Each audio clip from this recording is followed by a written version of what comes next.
I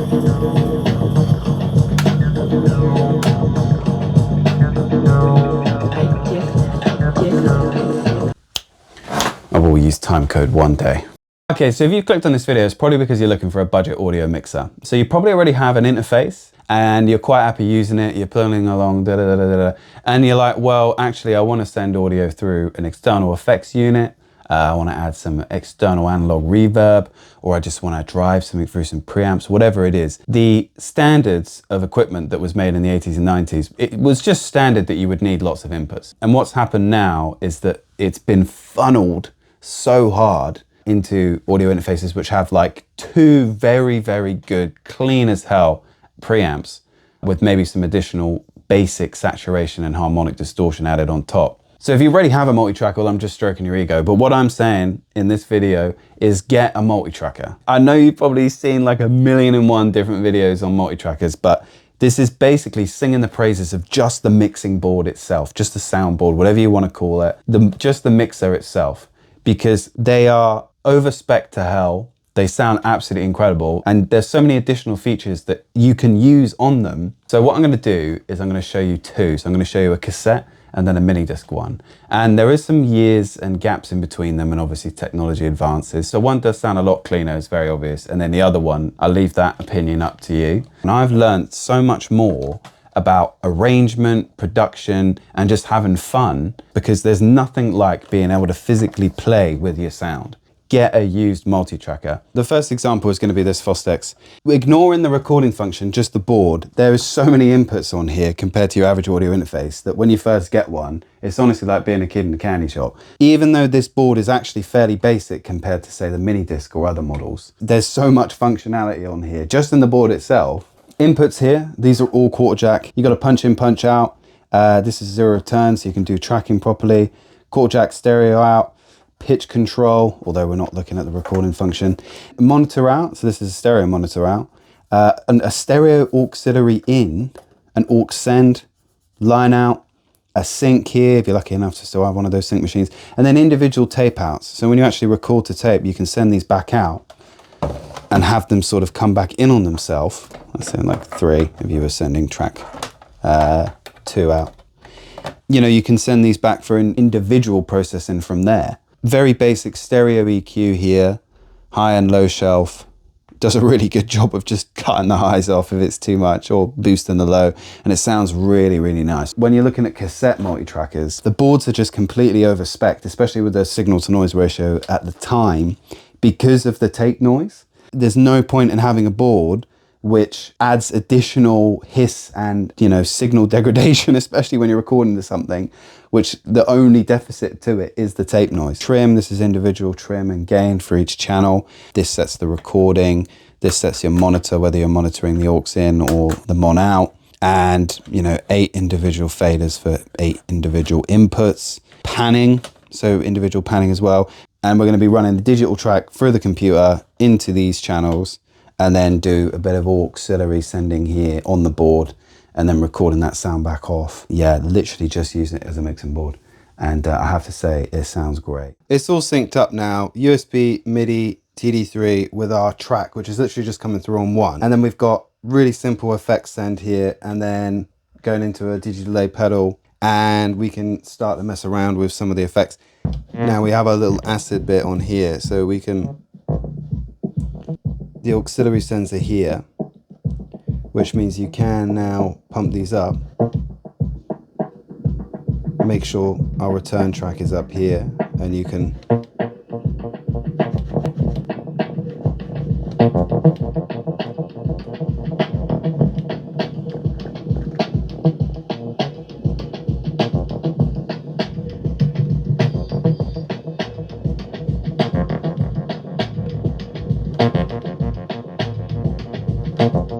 because this is analog, the clipping domain is a lot less, so it means you can do a bit more practical self-feedbacks as well that aren't affected by our main bus. So we can go and we can catch it. So we can come back down here and we can go, or send it back in on itself, so we can go.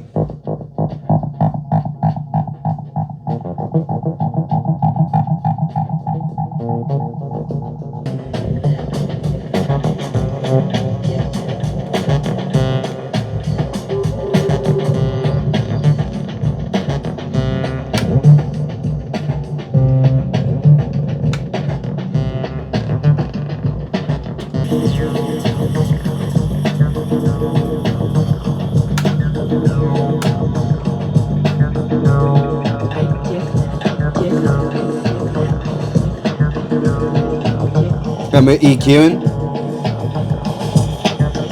See that? It's nice. It's simple and really basic.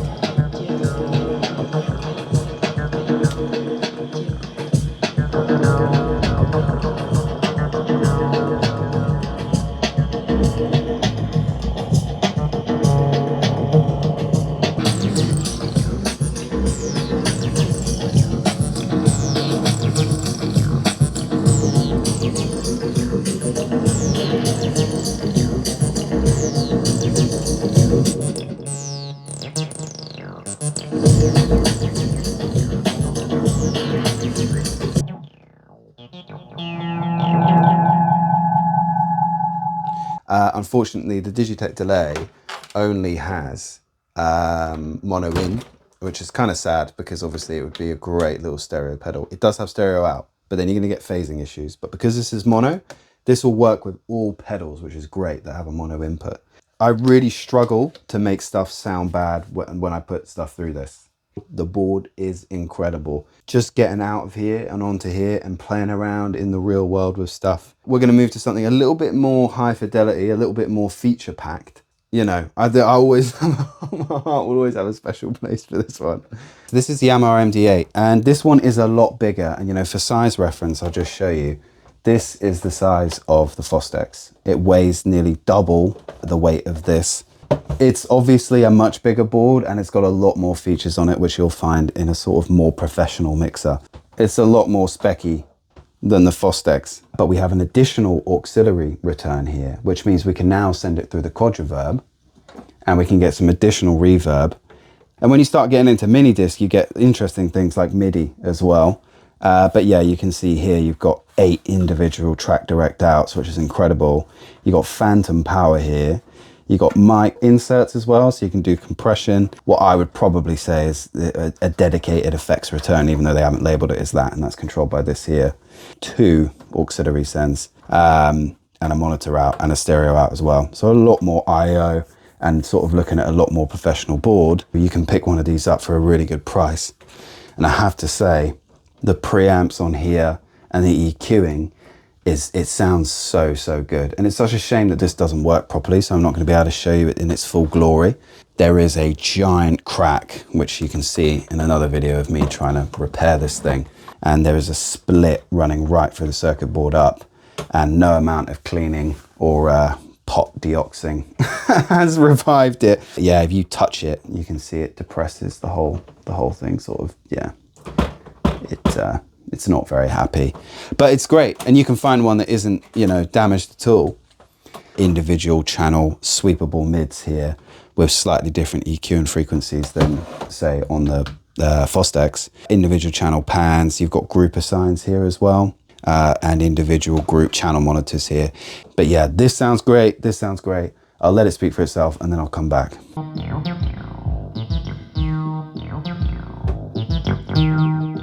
Right, aux is coming back through here. We can also do reverb now. So this is coming through from the quad reverb.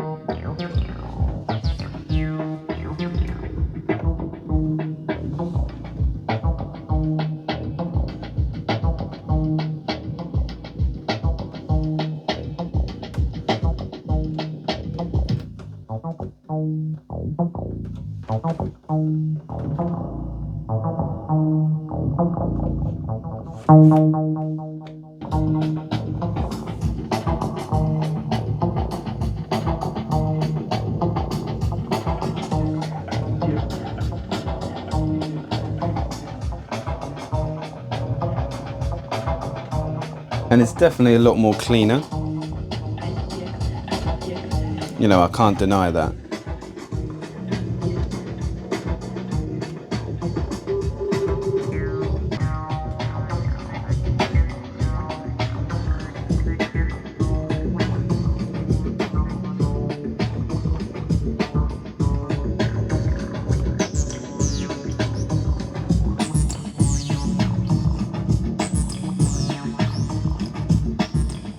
Oh, a disc error as per usual. They sound great. I mean, honestly, I cannot knock them at all. Even just something like these group assignments, you don't actually find quite often on budget mixers now. They'll generally have like a sub or a control out with no dedicated effects return.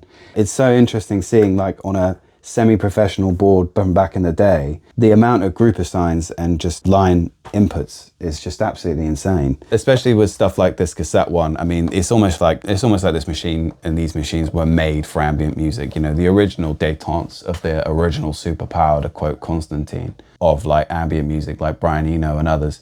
The medium is almost made for like ambient sounds. I hope you enjoyed the demos. It's obviously not a science experiment, but you know, I feel like it's a good way of showing that, you know, there are differences in sound between the different multi-trackers, but the essential unit of being able to mix additional sources, it's just they sound great. And there was also no need to split a pro and an ultra components beyond certain, like, you know, parts expense and things like this. So what you'll often find is that in a lot of the prosumer consumer equipment that was released then, you'll find often a lot of the components are actually the same as the pro stuff, because there was no need to split two things. There was no need to have a slightly worse model. The preamps and everything are quite often the same as the pro, and they sound really, really good. I think if you're looking for a budget audio mixer, get a multi-tracker at first. They're fun to play around with, and it allows you to get out of the box. So there is a particular type of model which I've been leaving out completely. So these are Harddisk multi-trackers. Now, the price point of these, you can see, is a lot cheaper than the other models.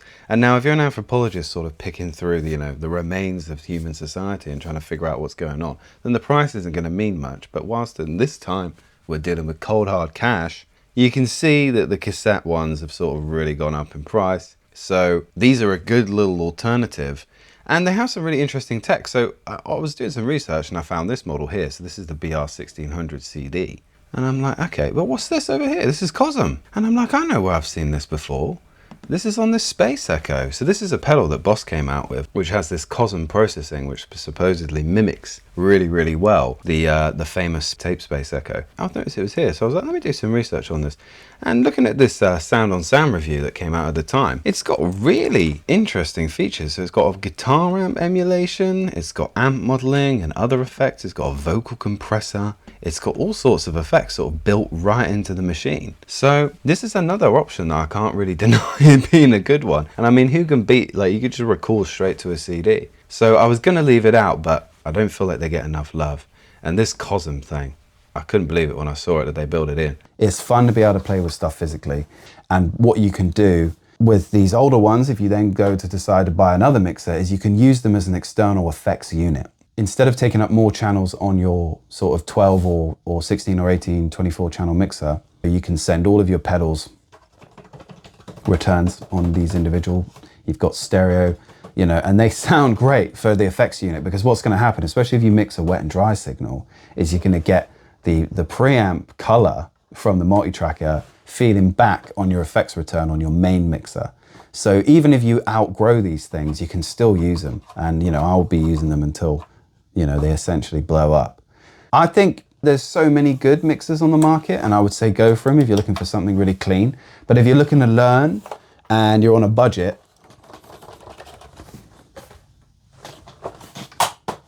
get one of these.